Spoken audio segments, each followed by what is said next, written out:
Good evening from historic Hayward Field here at the University of Oregon in Eugene. We are here covering the 2015 OSAA State Track and Field Championships. And on behalf of Herald News Sports, my name's Luke Obgard, and this is Joaquin Aguilar.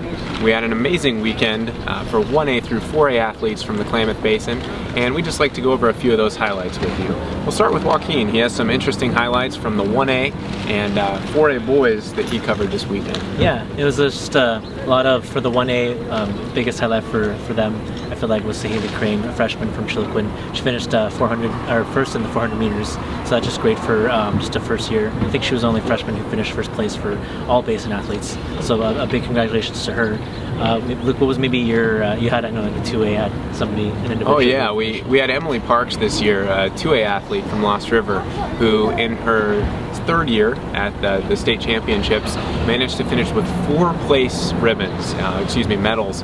It's an amazing accomplishment. It's actually the first Basin athlete to do so since Dan O'Brien. And we're still checking the archives, but we think that there's a chance it may be the first time a female athlete has ever done that here at the state championships, regardless of size. So regardless, an amazing accomplishment for Emily Parks, completing her races, finishing first in the 400 meters, the 800 meters, the 300 hurdles, and a team effort along with Sarah Addington, Janelle Slydom, and her little sister Rachel Parks in the 4x400. So fantastic evening. We had a chance to talk to Dan O'Brien, and he wants us to assure you, Emily, that you are a next level athlete. So he wanted us to pass that along.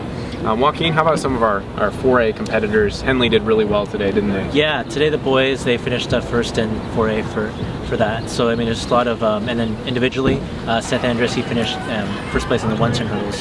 So big congratulations to him, and also to Bryce Norris, who went first place in the triple jump. So them two, they did a outstanding job.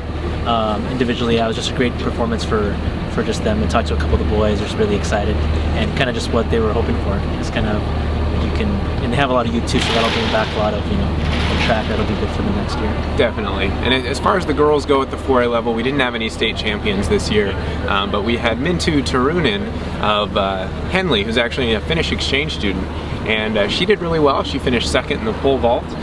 To her, the biggest surprise was not competing at such a high stage, but simply the fact that high schools have sports, because in Finland everything's done through the clubs. So that was really exciting for her.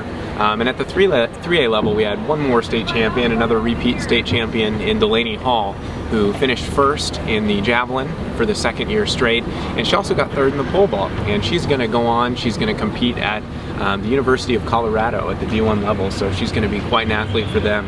And similar environment in Colorado, but getting away from her home state. So yeah, I don't want to forget Kendra Murphy from North Lake. She also finished first in the high jump, so congratulations to her as well.